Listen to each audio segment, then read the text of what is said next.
Hello friends, ಎಲ್ಲರಿಗೆ ನಮಸ್ಕಾರ. Kannada life ಸ್ಟೋರಿನಿಂದ ಪ್ರತಿಯೊಬ್ಬರಿಗೆ ತುಂಬ ಧನ್ಯವಾದಗಳು. Thank you so much. ಜೀವನ ಸಂಗಾತಿಯ ಆಯ್ಕೆ ಆಲೋಚನೆ ಮಾಡಿ ಹೆಜ್ಜೆ ಇಡಿ. ನೀವು ಮದುವೆಯಾಗಲು ಬಯಸಿದರೆ ಆಗ ಸಂಗಾತಿಯನ್ನು ಯಾವ ರೀತಿ ಆಯ್ಕೆ ಮಾಡುತ್ತೀರಿ ಎನ್ನುವುದು ಮುಖ್ಯ. ಜೀವನ ಸಂಗಾತಿಯ ಆಯ್ಕೆಯು ತುಂಬ ಎಚ್ಚರಿಕೆಯಿಂದ ಮಾಡಬೇಕಾಗಿದ್ದು, ನಾವು ಜೀವನ ಪೂರ್ತಿ ಇವರೊಂದಿಗೆ ಇರಬೇಕಾಗುತ್ತದೆ. ಹೀಗಾಗಿ ಪ್ರತಿಯೊಬ್ಬರು ತಮ್ಮ ಜೀವನದ ಮಹತ್ವದ ನಿರ್ಧಾರ ಮಾಡುವ ಮೊದಲು ತುಂಬ ಆಲೋಚನೆ ಮಾಡುವವರು. ಕೆಲವರು ಜೀವನ ಸಂಗಾತಿ ಆಯ್ಕೆ ಸಂದರ್ಭದಲ್ಲಿ ಎಡವಟ್ಟು ಮಾಡುವರು. ಇದರಿಂದ ಜೀವನ ಪೂರ್ತಿ ಅವರು ತುಂಬ ಸಮಸ್ಯೆಗಳನ್ನು ಎದುರಿಸಬೇಕಾಗುತ್ತದೆ. ಪ್ರೀತಿಸುವವರು ಕೂಡ ತಮ್ಮ ಸಂಬಂಧವನ್ನು ಮುಂದುವರಿಸಲು ಬಯಸುತ್ತಿದ್ದರೆ ಆಗ ಅವರು ಸಂಗಾತಿಯ ಆಯ್ಕೆಯ ಸರಿಯಾಗಿ ಇದೆಯಾ ಎಂದು ತಿಳಿದುಕೊಳ್ಳುವುದು ಅಗತ್ಯ. ಇಲ್ಲಿ ನಾವು ನಿಮಗೆ ಸಂಗಾತಿಯ ಆಯ್ಕೆ ಯಾವ ರೀತಿಯಿಂದ ಮಾಡಬಹುದು ಎಂದು ತಿಳಿಸಿಕೊಡಲಿದ್ದೇವೆ. ಸುಲಭವಾಗಿ ಸಂಪರ್ಕ ಸಾಧಿಸುವವರನ್ನು ಪತ್ತೆ ಮಾಡಿ. ತುಂಬ ಸುಲಭವಾಗಿ ಮಾತುಕತೆಗೆ ಇಳಿಯುವಂತಹ ವ್ಯಕ್ತಿಯನ್ನು ನೀವು ಮೊದಲೇ ಆಯ್ಕೆ ಮಾಡಬೇಕು.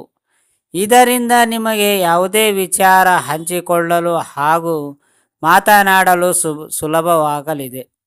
ಸಮಾನ ಆಸಕ್ತಿ. ನಿಮ್ಮದೇ ರೀತಿಯ ಆಸಕ್ತಿಯನ್ನು ಹೊಂದಿರುವವರನ್ನು ಆಯ್ಕೆ ಮಾಡಿದರೆ ಒಳ್ಳೆಯದು. ಸಂಗಾತಿಯನ್ನು ಆಯ್ಕೆ ಮಾಡುವ ಸಂದರ್ಭದಲ್ಲಿ ನೀವಿಬ್ಬರು ಜೊತೆಯಾಗಿ ತುಂಬ ಇಷ್ಟಪಟ್ಟು ಮಾಡುವ ಕೆಲಸವು ಪ್ರಾಮುಖ್ಯತೆ ಪಡೆಯುವುದು ಎಂದು ತಜ್ಞರು ಹೇಳುವರು. ಸಿನಿಮಾ ವೀಕ್ಷಣೆ ನಿಮಗೆ ಇಷ್ಟವಾದರೆ ಆಗ ಸಿನಿಮಾ ಇಷ್ಟಪಡುವವರನ್ನು ನೀವು ಆಯ್ಕೆ ಮಾಡಿ.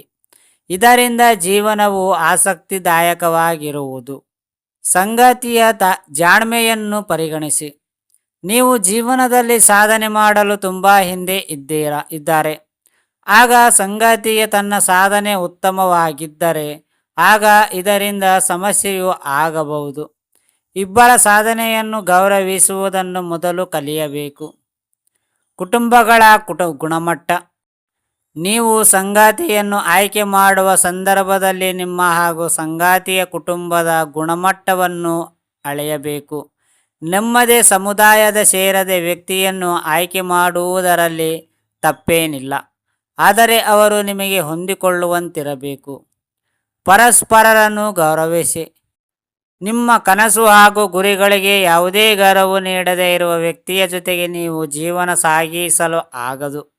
ಹೀಗಾಗಿ ಜೀವನ ಪೂರ್ತಿ ನಿಮ್ಮನ್ನು ಹಾಗೂ ನಿಮ್ಮ ಗುರಿಯನ್ನು ಗೌರವಿಸುವವರನ್ನು ಆಯ್ಕೆ ಮಾಡಿ.